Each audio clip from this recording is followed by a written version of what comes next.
Hello बच्चों, चलिए प्रश्न को देखते हैं। प्रश्न है, 3 समान सिक्कों को एक साथ उछाला जाता है तो प्रायिकता ज्ञात कीजिए जबकि कोई भी पट न हो। तो प्रश्न को आगे हल करें उससे पहले जो प्रश्न की मुख्य अवधारणा है उस पर विचार करते हैं। तो इस प्रश्न के लिए जो मुख्य अवधारणा है वह हो जाएगी प्रायिकता, अर्थात हम यहाँ पर प्रायिकता का जो सूत्र है वह देखेंगे। तो प्रायिकता बराबर होता है अनुकूल परिणाम बटा कुल परिणाम। अब प्रश्न हमें दिया गया है कि हमें जब कोई भी पट न हो उस स्थिति की प्रायिकता ज्ञात करनी है जब 3 सिक्कों को क्या उछाला जाता है, एक साथ उछाला जाता है।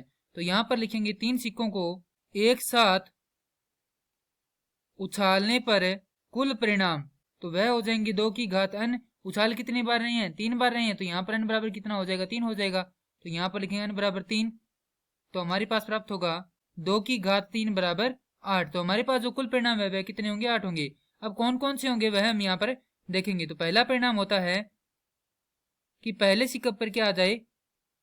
चित आ जाए, दूसरे पर भी चित आ जाए और तीसरे पर भी क्या आ जाए? चित आ जाए। दूसरा जो परिणाम है वह आ सकता है पहले सिक्के पर चित आए, दूसरे पर चित आए और तीसरे पर क्या आ जाए? पट आ जाए। तीसरा परिणाम हो सकता है पहले पर चित, दूसरे पर पट और तीसरे पर भी क्या हो? पट हो। चौथा परिणाम आ सकता है पहले पर चित, दूसरे पर पट और तीसरे पर क्या आ जाए? चित आ जाए। इसी प्रकार जो 8वां परिणाम है वह हम यहाँ पर लिख देते हैं। अब हमारे पास 8वां परिणाम है, हमें यहाँ पर यह देखना है कि कोई भी पट न हो। तो यहाँ पर लिखेंगे अनुकूल परिणाम बराबर, तो यहाँ पर हम देखें तो केवल यही एक परिणाम है जिसमें कोई भी पट नहीं है, अन्यथा यहाँ पर भी पट है, यहाँ पर भी है, यहाँ पर भी है, और ये जो बाकी सारे परिणाम है उनमें क्या है? पट है।